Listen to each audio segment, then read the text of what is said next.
Hello, hello, hello. Welcome to another episode of GTM Innovators by 360 Insights. I'm your host, Kyle James, and today we have Mike Redbord, who is going to talk to us about all things customer success and support and how it relates to the modern GTM teams and in B2B SaaS. So with that, welcome, Mike. Thank you, Kyle. Excited to be here and have a fun chat together. Yeah, looking forward to it. So Mike and I are old friends. He's former VP of customer success at HubSpot and Regal, among a wealth of other companies. But he's built cutting edge customer success and technical support teams at those organizations. Today, he consults, advises, and invests in startups and scale ups, bringing his customer success lifestyle or lifecycle experience and shares that with them. So, I don't know that's kind of like my intro, but I would love to like hear your take and your background and like how Yeah. you talk about it. So like fill me in on what are the gaps you have around Yeah, that. happily. I've been in, customer success, post sales, account management, I don't know, whatever you want to call it for, gosh, 20 years now, which is basically my entire career. And I think like a lot of people who find themselves in this line of work, you probably didn't intend for that to be your, vocation, as it were. You went to school for who knows what. For me, it was philosophy, international relations, a little computer science, and eventually get a job because, you're lucky to get a job with, no particular training. And, you sort of end up working with customers. And, I had the very fortunate experience of working at a company called HubSpot and growing with it and leading a big global team. And it was a delight. Yeah, you were there a So I think decade. You stayed there much longer than I did. it was 10 years, and I learned a lot, and I think, you kind of find your way into that line of work.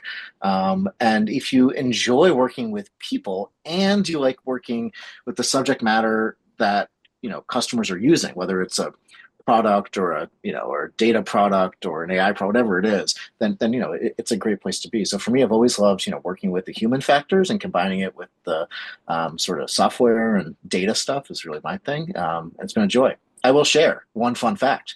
Kyle James, your host for today's show, was in fact my first boss at Was HubSpot. I? I didn't know. Uh, Yeah, maybe I was your first. That was a long time ago, though. We've well, both he, got a he whole taught me lot a more lot of growth. things. I'm very thankful for it, and I'm also thankful that Kyle didn't fire me back when I didn't know how to work with customers or use a phone at all. This was 2010. So thank you, Kyle. Yeah, I mean, and to that, you and I go way back. So, like, I've got some extra details about your background, like your superpowers and whatnot, which you kind of mentioned people and the technology and data and all that. And, obviously, the big interesting topic right now is AI and how it's affecting teams. And with your experience in kind of like the CS and support roles, like, I know you have that like dual superpower, which is always challenging of how do you keep good customer success or customer service, but also like do the data and automation elements? Like what is your trick to that? Yeah, I don't know if I have a trick, but I'll share my perspective anyway. Like, good customer service or good customer experience is it doesn't fundamentally have anything to do with technology or with people even, right? Like that's a matter of the perspective of the customer. It's a feeling, right? It's an evaluative statement of, hey, this company was good to me and they provided good service. And so we have to unpack what the statement means. And to most people, it means, I got what I needed and I got it fast. And, as a plus one, it maybe put a smile on my face or something. But if you don't get the first two right, you don't get the smile, right? And so, if you can give the right answer and you can do it quickly, then you're in a good place with regard to sort of quote unquote good customer experience. So people and tools can further our efforts to be accurate and to be fast. And I think AI is just, it's another brick in the wall. It's another step in that evolution. So how do you measure that? Right? Like it basically what you heard from my product background, like you identify the customer pain, right? Like and make sure you tackle that as soon as possible. But how do you measure that or how do you measure that across hundreds or thousands of like communications and interactions with people? Yeah. I mean, it depends on what application, I guess, of service you're looking at. And so, if you're a customer success professional in a subscription business, then, your yardstick for good service is probably net retention or renewal rate or something. And Right. then it's a little more sophisticated or a lot more sophisticated how you sort of get there. If you're looking at sort of support, traditional support like ticketing, which is a very transactional ticket comes in, thing happens, ticket gets closed. If you're looking at that part of most businesses, then there are, I think, a little bit clearer yardsticks for what good looks like, right? And there's industry benchmarks around this. Your CSAT should be greater than like 95. Your time to first response, by channel, if you're on the phone, it should be picking up within 2 minutes. If you're doing email ticketing, it should be 8 hours, so business day. If you're doing chat, it's pretty fast. It's like 30 seconds or something for first response. Then you have resolution times too. So in support, I think there are clear yardsticks. And in this conversation about AI, I think when we can make clear yardsticks, we actually then earn the right to talk about how AI can help. In a world where we have very squishy goals and we're like, oh, we want to make the customer experience better, it's hard to say, oh, the answer is AI, because Yeah. AI is not yet a cure-all, right? It's not yet a broad-based panacea for sophisticated problems. It still is early days of this Yeah. technology, and it needs to be applied in sort of small doses. So if we can come up with a metric we want to move, we can be very focused on it, then we can apply the right tools, and AI is a really great tool nowadays to do so.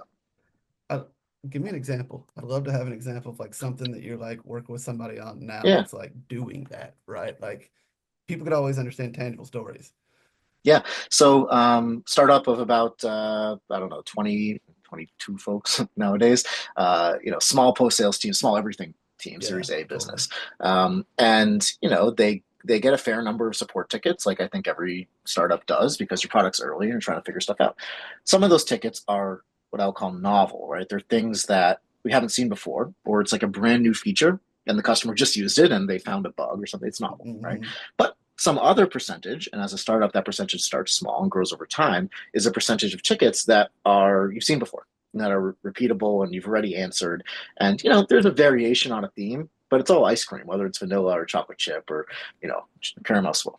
And so what I'm seeing is that there are companies who have adopted AI, and the AI is enabling them to excel at that second category, the repeatable tickets. Hmm. And different vendors are doing it, to different sort of quality points. Like Intercom is a different solution than Zendesk, and there's all sorts of plugins and stuff you could use.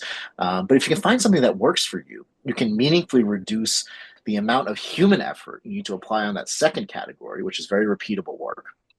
And you can also get faster responses back to your customers because it's a machine doing it, Right. not a human. And so I think that ends up being a kind of double win, where for the business you don't have to spend the money on staffing, you don't have to hire as fast in Right. support, which is great because it improves your gross margin, and just fewer headcount makes things easier in startups. But it's also good for the customer too, because they're basically getting a fast track to a solution, and they don't know that their peer customer has already asked the question, Totally. but we're able to basically share that in a safe AI driven way to get them an answer faster. So let me change it up and ask kind of a challenging question here, right? Like, 'cause so I totally get that, right? There are absolutely those things that we hear over and over and over again, and we've almost memorized the way we repeat the answer to them. And you could scale that where they could just search to get a chat that would explain it to them or send them to a help article or automate it essentially.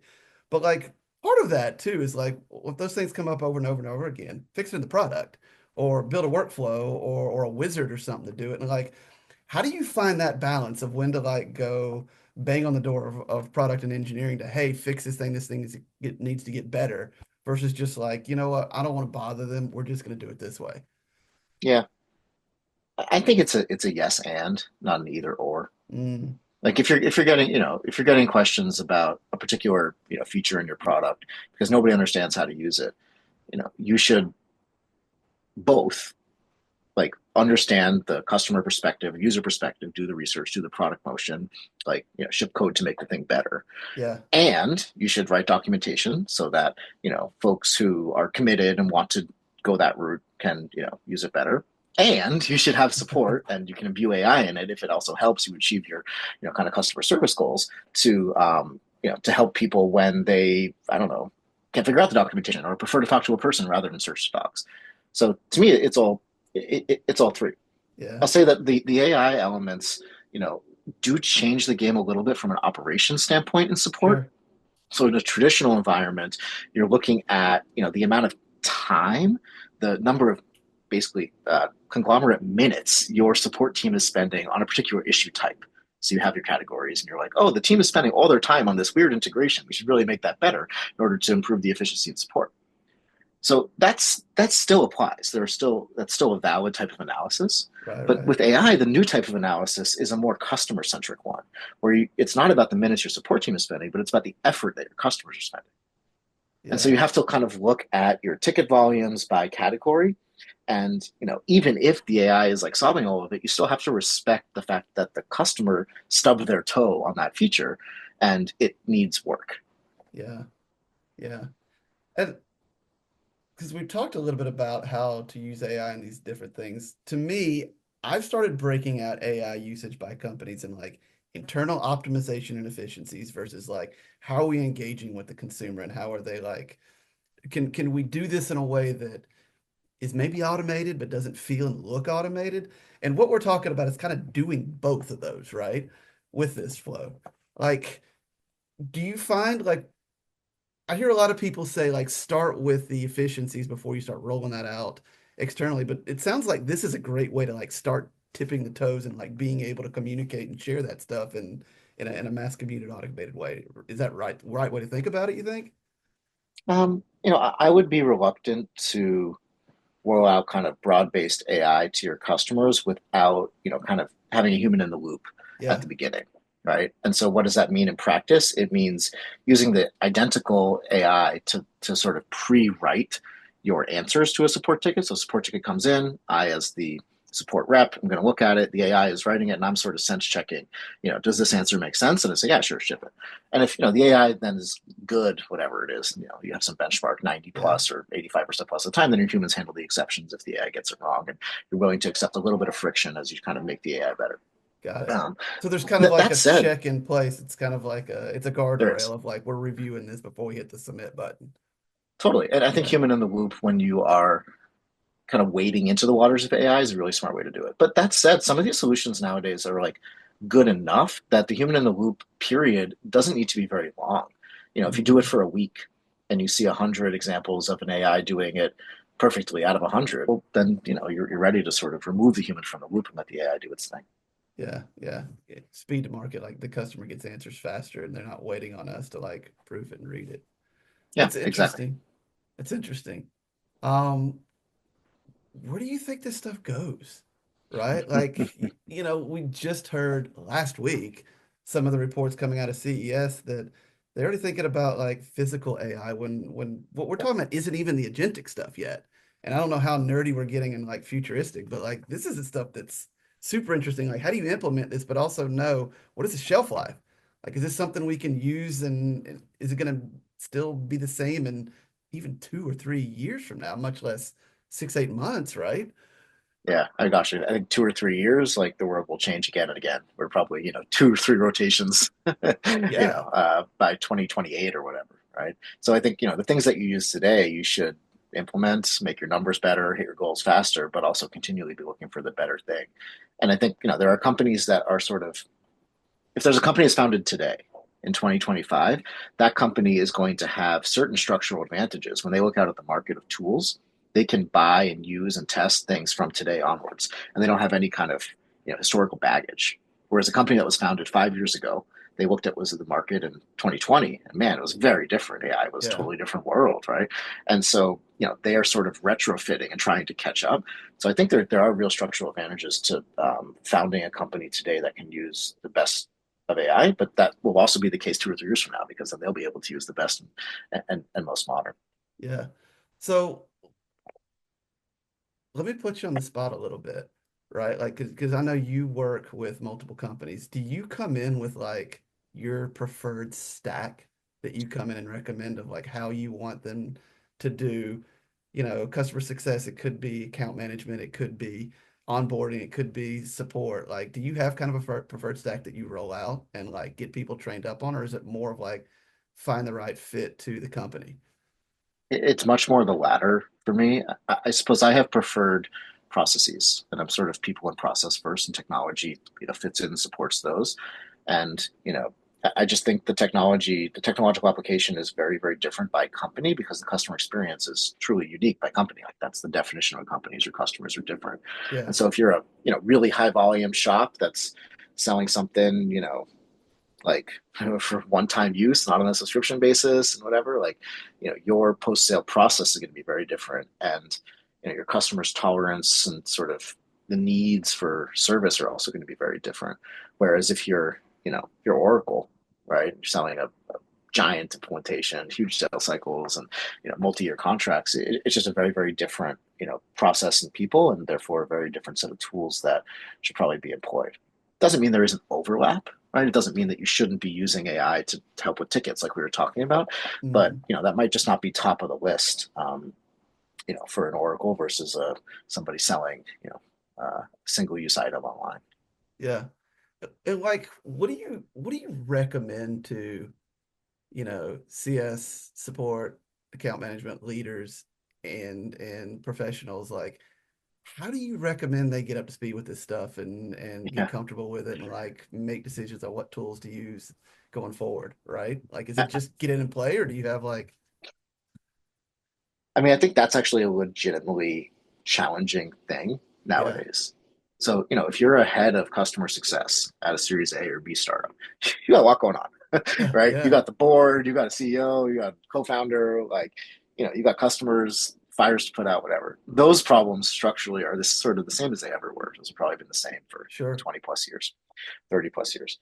And now it's like, man, the tool landscape is evolving faster than ever. And so, like, your nights and weekends job now is like to research, oh, should I use the Zoom note taker, or should I use Fathom, or should I use like Firefly? It's just there's so much out there.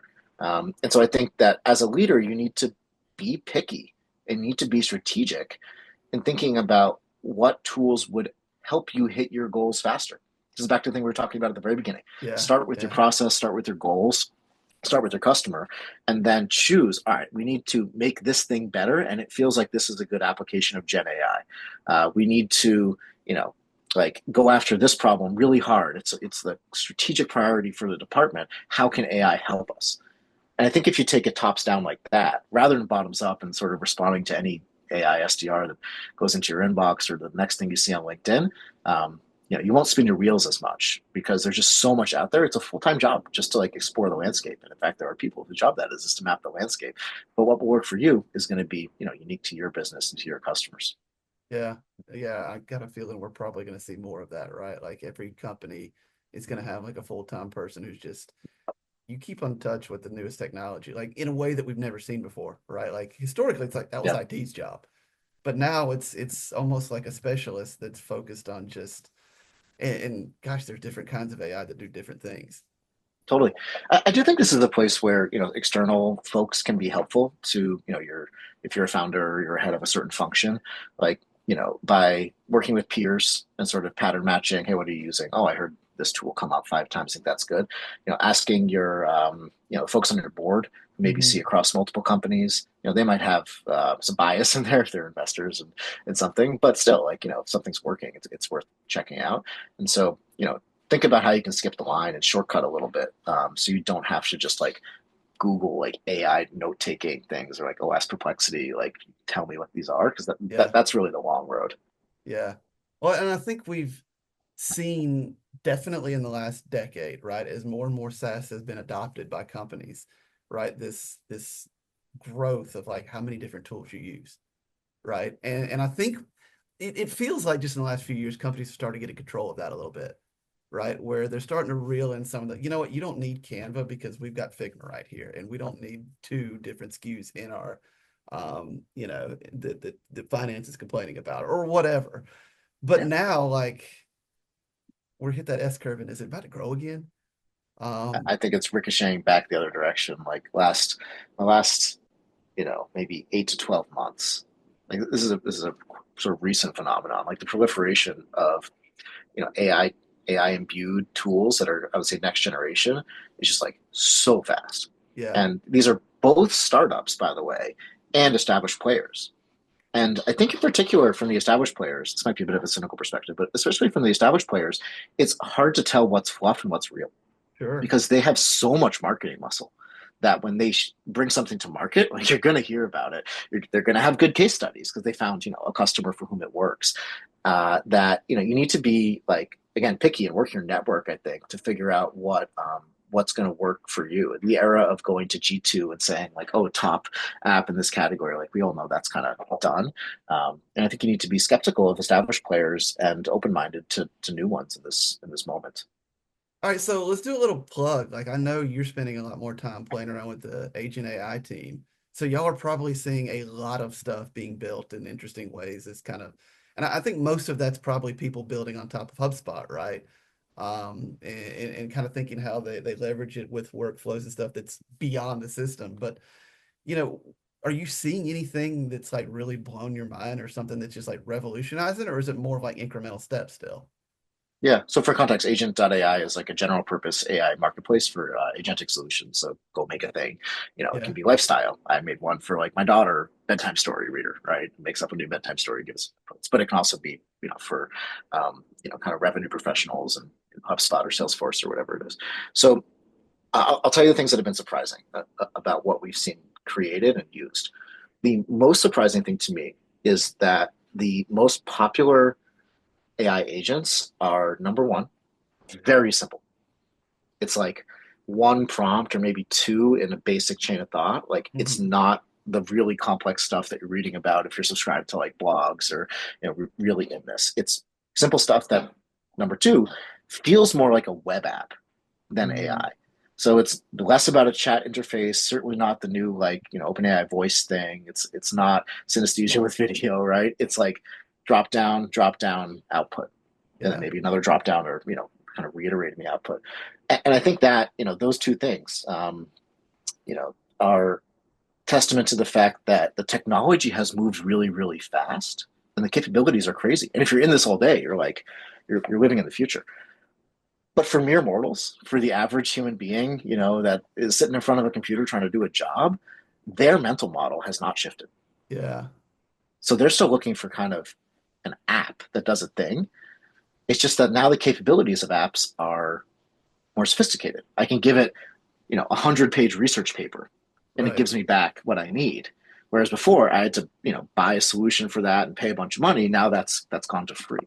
Right. So like just the surprise to me is that yeah, the tech man is moving crazy fast. And yeah, if you're like ahead of a function at a startup, you need to be in that a little bit and use this tech. But for mere mortals, for the rest of us, we haven't changed the mental model and the paradigm yet. And I Yeah. think that's an arbitrage that, I think smart people will figure out how to exploit. That's interesting you put it that way because the way I've seen and played with that is to me like there's nothing that I've seen in those agents, this that I couldn't go do in a chat GPT, right? But what it's done is it's like it's simplified the prompts. You're writing up the scope of work of what you want it to go do for you in a way that like is plug and play, right? Like it's a little app, like, and it has made these things much more approachable for the mere mortals are just trying to do their job and they don't have the time to go or they don't have the capacity to go get creative and think about how they might want to do it in a different model because they just want to do the thing, right? So it is making these things much more approachable for the masses, and not the crazy Yeah. weirdos like us who like to play and build new and interesting things just because we can. Yeah. I mean, I know you well enough and hopefully know myself well enough. Like we're tinkerers, and probably the people listening to this too are also tinkerers to a degree. You have to Yeah, recognize that that puts you in a very small minority. Most people don't care. They they don't don't. care to Yeah, learn something new. They're sometimes even allergic to learning something new, right? It rubs their brain the wrong way. They just want to get through the day, get the thing done, and get on to their family or like whatever it is that's more important than the new tech, yeah, right? And so I think we live in this bubble, and it's to our credit we've created the bubble in certain ways, and it's exciting and it's fun. I love it, but recognize that 99.9% of planet Earth is not in the bubble. yeah, yeah. I know, And it and took I see and it that. took how long for them to adopt, app marketplaces on their phone, right? That, I remember app marketplaces back in 2008. Well, it didn't really become a thing that, normal folks used until probably 5, 10 years later. And Yeah. so that curve, we're in that curve again. Yes, we are definitely in that curve. I feel that because I tell my wife, love her to death. She's a business manager for a small cybersecurity company, but like I'll tell her about some of these things she built. She's like, "Whoa, you could do that?" And then I'm like, "You just got to play with it." And she's like, "I need to play with it." You know how long we've been having that conversation for like 3 months now, but she hasn't played with it yet. She needs just those purpose-built things for it. And I think that's probably what we're going to see with a lot of things. And but do those become their own companies, right? Like totally going off on a tangent here, but that's Mhm. interesting to think like, is that the next wave of companies that get put out?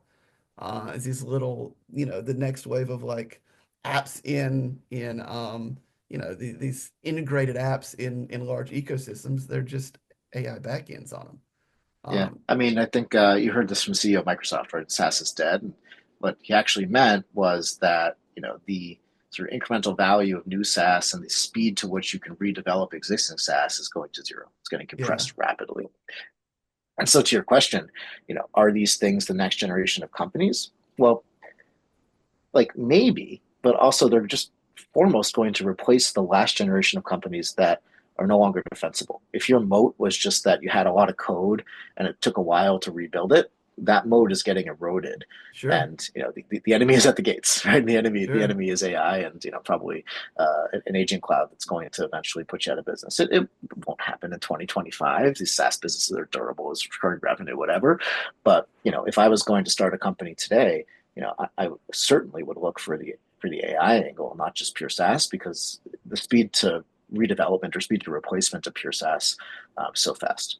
Yeah, yeah, and that is will have major implications on like UI, right? Like user interface can be totally different, much more customizable than it ever was, and that's Sure. interesting. Yeah. Um, Yeah. In that way, custom solutions are back, right? What's old is new again. yeah, Look at the beginning of internet technology back in the 90s or something. Everything was like hyper custom. It was so gross, right? yeah, And then yeah, SaaS kind of happened and things got a little more, it took 10 years. Things got a little more stamped out, right? Like when you walked into, whatever, Gmail, everybody's Gmail kind of basically looks the same, customization, totally. whatever. Yeah. Now we're kind of back in custom land where the expense and the time necessary to build something custom has gone, from whatever it was to dramatically lower. So now we have a lot more one size fits one software coming out. Kind of a good time to be an independent development shop. Kind of a good time to be a buyer of somewhat esoteric software products because the cost of those things has gone way down. Hmm. So let's circle it back a little bit to kind of like, how do you see, how has this stuff changed how you go to market with, in the customer realm, but also how do you see it changing go to market in the next, let's just keep it simple, 2 years, right? Because we can't really see any further out there because who knows what's going to be out there 2 years from now. Yeah. I think on the go to market side, there was a brief flirtation with like AI SDRs. I Oh remember yeah. going on. Oh I yeah. remember going on LinkedIn, and it was like my entire feed. I'm talking to my friends, and they're like, "Oh, this AI slop, BDRs, whatever." And I'm kind of happy that flirtation was just that. It didn't evolve into a long term relationship or a marriage. And now that we're through it, it's easy to rationalize like that was never going to work. And in fact, just made it easier for executives to filter out the junk because it was kind of obvious when it was written that way and Hmm. not by a human. So I think like we will continue to have what I'll call experiments, right, in this. And you're seeing those experiments with voice too. This is more in B2C land, but you're seeing, call centers using voice AI to Hmm. have conversations and to handle simple tickets. The same way we were talking about at the beginning of the show, Hmm. taking your simple tickets and using AI. Well, you can do that via text, but maybe when we were talking about that, you, gentle viewer, weren't thinking you could also do it via voice. Well, that's happening. And now when you're talking to your insurance company, you might be talking to an AI. And so we'll see if that kind of, works, right? And I think those experimentations are critical to sort of figuring out what will work. And the companies that are at the forefront of them stand to really benefit if they put the bet right. But in Yeah. terms of predictions, Kyle, like, I don't know what it will be. If I did, I'd be off building it. I'm just extremely curious what, like to watch the show, if you will. I just think it's a fascinating moment in kind of like technology and software and go-to-market history, if you will. And like there's going to be a lot of really, really interesting companies made and a lot of really sort of interesting on the surface, but didn't work out companies that happen and fail because the thesis was wrong and they didn't pivot or they ran out of money or something. Yeah, it's going to be interesting, and I think the good news is we don't have to wait long to like really continue to see this because No, cycle time everybody's is mentioning, fast. yeah, everybody's got go to market. I mean, they've got AI somehow mentioned on their website now as their offerings and integrated into their SaaS platform in different ways. It's just like, how does that really start taking off, and what comes next? Totally. And I think in customer success land, which is a form of go to market, right? You want to yeah, expand your absolutely. customers and it drives revenue. We talked about support and ticketing and AI, and I think that's been a sort of early and maybe more obvious kind of application of AI. Customer success, I think it's sort of less obvious because the actions are both more complex that CS professionals take and more tailored to the business. Like, yes, people do onboarding, but your onboarding might last a month Hmm. or it might last a year depending on the nature of your company. Whereas a support ticket, is a little bit more like controlled and tidy. And so I think, you need to look at kind of the core verbs, if you will, of customer success, like onboard your customers, keep them healthy, renew them, expand them, these verbs, right? And think about where AI can be most useful. And some cool applications that I've seen are just in making those things like less of a headache, Yeah. right? To be blunt. So when we talk about doing renewals, one of the first things you have to do with renewals is just get your contract data in order. And man, is this a headache? Because if you got 500 customers, you got to go through 500 paper contracts and like write it down and like when's the end date and put it in a spreadsheet and then data load the spreadsheet into Salesforce, and you're going to make mistakes, right? And so, now there's a variety of companies that can take those contracts and digitize them more effectively, pull out your custom clauses. This, again, always kind of existed, but the cost has gone way down. The accuracy and quality has gone way up. And that makes the renewals sort of operations process a lot easier. It should mean CS teams can do a better job so they're less stuck in the muck Yeah. on digitizing contracts, for instance. Yeah. So I see applications like that sort of help with those core things, but at the end of the day are sort of small helpers along the way. They're not doing the renewal for you on the phone or anything. So I totally agree with you. It's like it's taking all the onesie twosie things that people have to really pay attention to and not mess up. Does that mean that like the persona of the people that you hire for it almost feels like the persona of the people you hire for these roles has to be more of the like extrovert, super like relationship building type, which is kind of what you want anyway. But they don't have to have all these soft skills of like just being good at data anymore, right? It's a super interesting question. I think the answer is basically yes.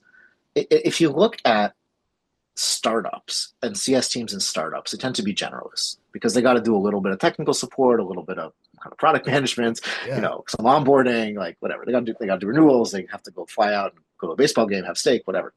And so they have like this really broad, kind of buffet of things they need to be good at. I think the point you're making is a good one. That if AI can handle some of these, especially some that are like kind of the outliers, Yeah. right, the more technical weird things, then we can hire more specialists. I think that's true, and I think that's the phenomenon that you see when you compare startups with generalists to big companies with specialists. So as Yeah. companies scale, especially in CS, the roles sort of split. You end up with people that do onboarding, people do professional services, whatever, and specialization happens. Now, if you think about it in a kind of multi-dimensional way where they split, onboarding versus professional services, but in the old world, the onboarding people had some technical baggage, and Hmm. so did the pro services people. If you can turn the technical baggage over to AI, maybe you can actually have fewer roles and kind of, specialize more in, like you're saying, just the extroverted communications layer, um, Does it and that type open of up person.